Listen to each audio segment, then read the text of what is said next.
Hi, I'm Stewart Strathearn. I'm proud to be running again as for the position of mayor of the town of Midland, and I'm very proud of the results over the last 4 years that I and this council and staff have managed to produce, despite COVID and all the downside that COVID brought to not only people's psyche but also to just their personal wealth. How the town is well positioned rather to adapt to COVID. We maintained services. Door was you had to make an appointment, but we were accessible and provided services throughout. I'm proud of the fact that council we rather than declare an emergency wherein staff would now be running the town, we decided that we would continue as council, that we would rely on the community safety folks, the emergency center for professional advice, and then take that advice and put it into policy and into practice. So despite COVID, we did, and all the changes and regulations and all the things that happened in where the province would say, well, we're going to do this, and 3 weeks later, the implementation regulations would come out. Everybody's sitting there going, well, what are you doing? It actually worked out pretty well. And so I'm proud of that. And on top of all of that, we built the Main Street, redid the whole Main Street on budget and actually below budget and on time. And it was done during a time, fortunately for everybody, when federal and provincial monies were flowing into the local economy and helped to sustain folks, at least in part financially, through the pandemic. And since stores were closed anyway as a consequence of isolation requirements, funding was still available. So the pain was all compressed into that period of time, and the result is fabulous. And I think people would agree. I'm hearing from people from all over the province how beautiful our Main Street is, and in fact, it's been the reason for some people to move here. So I'm proud of what we've done. We've managed to increase the public safety through the community safety and well-being plan, putting a program in place where people who are having mental health crises or just social crises, rather than being placed in the criminal justice system, we have a constable and a psychologist working together to provide the person the resources they need, whether it's a social worker, caseworker, or whether it's access to psychiatric help or psychological help.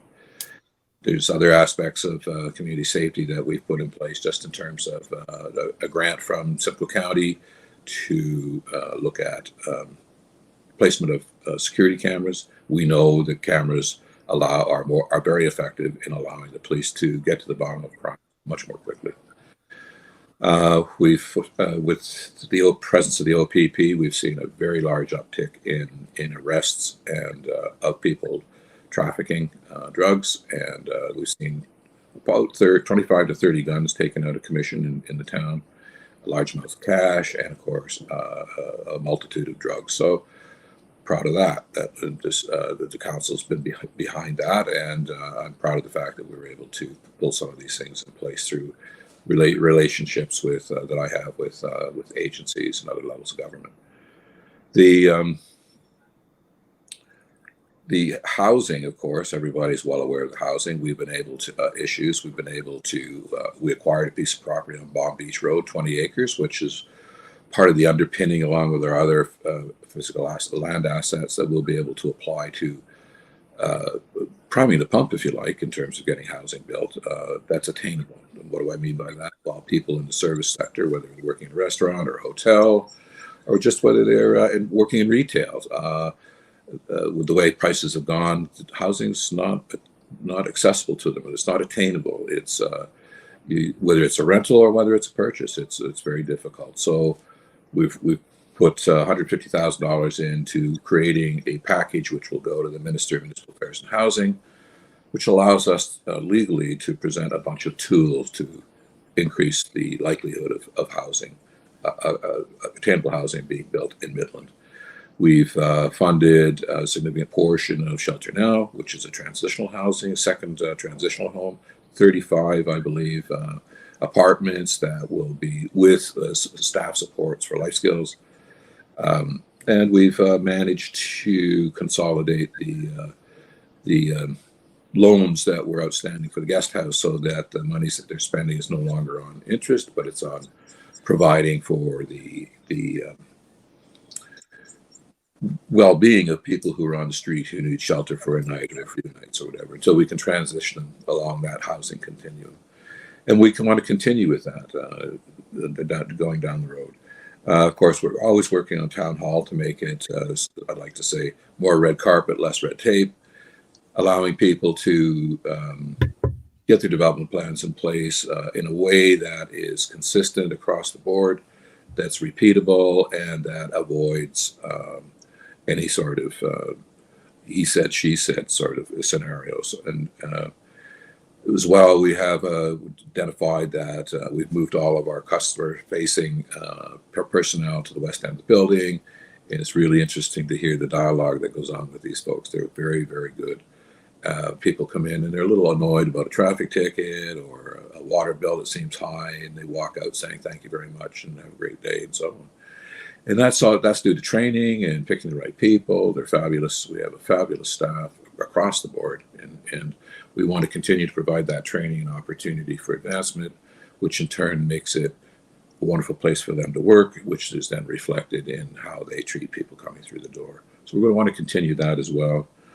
The Middle Bay Landing is a fabulous opportunity that we've been continuing with. We are I think, the third council to be handling that file, and we won't be the last. It'll be a file that continues on, I would suspect, for another 2, probably 3 councils, maybe even 4, depending on just how it rolls out and what the market conditions are. One thing that's nice, we've reached a point now where we've selected a developer, and what's really nice about this developer is that they're committed to community engagement. So as we start going through the process, they are committed to involving the public and shaping, particularly the public realm aspects, and to get a good sense of what it is that's driving folks. So and that's a range from, well, let's leave it as a park, which has a $25 to $30 million price tag on it because it's a brownfield site, and the Ministry of Environment has said these are the steps that you need to take to bring that site up to a point where people can use it. So even if you leave it as a park, there's a significant price tag.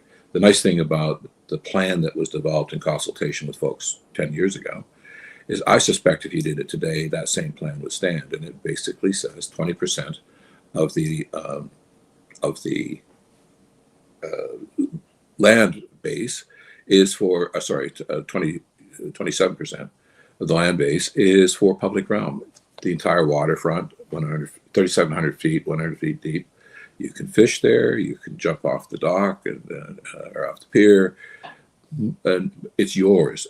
But it's developed through the developer, and they're taking on all those costs of dealing with the brownfield and leaving that in the hands of the people. So even though they've developed it, we get to keep it. It's ours. It's the public's. You can go there anytime, and nobody's going to tell you to get out. Which. There's been some concern about Midland Bay Landing. That's not going anywhere. In fact, you'll see more benches and you'll see more improvements to Midland Bay Landing. Why? There's a lot of people use it. It's got a definite history of use, whether it's fishing, whether it's skidoos coming up off the ice in the wintertime. Just go down and have a chat with your neighbor. It's really something to see. So I'm looking forward to Midland Bay Landing and all the things I've just mentioned, whether it's Midland Bay Landing or community safety, continuing along with King Street as we get feedback about how we might better the amenities, how they might be better set up, whether it's works of art or benches and so on. We're looking to get that input. Housing, of course, is not going away, and it's not something that will be resolved quickly, but we will work to resolve it with the senior levels of government, giving them an opportunity. I chair the Economic Development Committee at County, and there push them to acknowledge, and they now do acknowledge, that housing is an economic development matter. It's not just a matter of social housing and so on. It's a matter of being able to support industry and people who want to come here to work in industry, as well as people just want to come here and retire. So housing top of mind in the next term for me, and of course continuing to work on town hall. These are all things that if we take care of them now, for example, if we take care of Town Hall, we now have 3 planners, we have 3 people working in engineering. There's 3,500 homes that are sitting in the development process, conversations around approximately another 3,000. If you were to take just the 3,500 homes and build those out over the space of 10 years, the actual levy would decrease. So it's basically a matter of, as one person put it, sharing the pain. As prices will rise, and that is what they say, nothing's more sure than death and taxes. And unfortunately, there's a strong ring of truth to that. So by growth, setting ourselves up for growth, we can actually have a better recreational system supported by a broader base of folks, a better quality of life in the town of Midland, that people will have an opportunity to say what that would look like, and then having the funds to make it so. As they say in Star Trek, make it so, number one. And that's exactly the aim, is to take it to a point where we have the capacity to do that. We're not just trying to keep up with the expenses. And that requires growth. Midland Bay Landing is a fabulous example of that. You're looking at an annuity in terms of the taxes that would be paid on the property taxes. You're looking at an annuity in terms of you're building a community that will support the downtown as well as any merchants and institutions that would be at Midland Bay Landing. You're creating a quality of life where you have access to the waterfront. As the design unfolds, I think you'll see different aspects of that development bring to reality some of the things that people have wanted in the community. For example, a splash pad. I've seen an example now where a splash pad or fountain in the summer, and there's a refrigeration capacity, underneath, and it becomes a skating rink. And so there's all sorts of examples of these sorts of things that I think you'll see in there. But again, it's growth. The growth generates wealth in the community, whether it's in the form of hotel stays or tourism or just shopping with your local merchants. So that's what I want to work on in the next year. And I do have the ability my background is in business development in a firm that I helped start. We ended up in, I think, 7 countries, and they're at 7 countries now. They were just into their working on negotiations in the 6th when I retired. But I have the ability, I've demonstrated ability to bring those sorts of things to fruition. So, and that's in part because of my ability to listen to both sides. There are 3 sides or 4 sides, however many sides there might be, and bring them to a common understanding of what's best for everybody. And I have that skill, and I intend to bring it to bear again through the contacts I've made as mayor in this current term, well into the next term. And listening to me is about listening to everybody and coming to a common understanding of what's the most beneficial to the most people. Not just in terms of special interest groups, but everybody. And sometimes it means that I'm not going to get my way, but then I can see what the other way is the better way to get to what's best for the community. So, and that's sometimes you have to do that. You just have to step back and say, you know what? I think this guy's got a better idea. Why don't we go with that? This lady's got a fabulous idea for gardens, wildflower gardens for pollinators instead of just unkempt grass and that sort of thing. Listening, that's a real big thing, and I think we've been doing a bunch of that in this council through a lot of the planning. I'd encourage people to come out and make deputations to council. We're not necessarily always going to agree with you specifically, but we will make darn sure that what you say is debated and presented to staff, and getting an informed, different perspectives on the problem. So that's and why do I want to do this? Well, I'm 5th generation here. I went away to find work. I would just as soon have found work here because I kept coming back, and now here I am, supposedly retired here, but enjoying Midland and all that it has to offer. And I feel that I have, in the work that I've done in private sector and also in the research branch for natural resources, acquired skills that allow me to help Midland realize its potential. and the potential is huge. We just have to grab the brass ring and make it happen. And I'm the guy to do it. I just we've been just slowly the flower is unfolding and is coming into its own. The future is very bright. I want to continue the plans that we've laid that I, with staff and my council, have laid out, and well, I hope that you agree with that, and that you'll support me and this next council in terms of realizing those goals. Understanding that if we pull together, we will be the sum of the outcome will be greater than the sum of the parts, and that's really the key to success for any community that's been successful. That's the key to it. The outcome is greater than the sum of the parts. So with that, I hope you can see your way to support me in this election and allow us to continue in a path that, frankly, is going to take Midland to a whole new level, and not lose its identity, which is key. That's why people are coming here.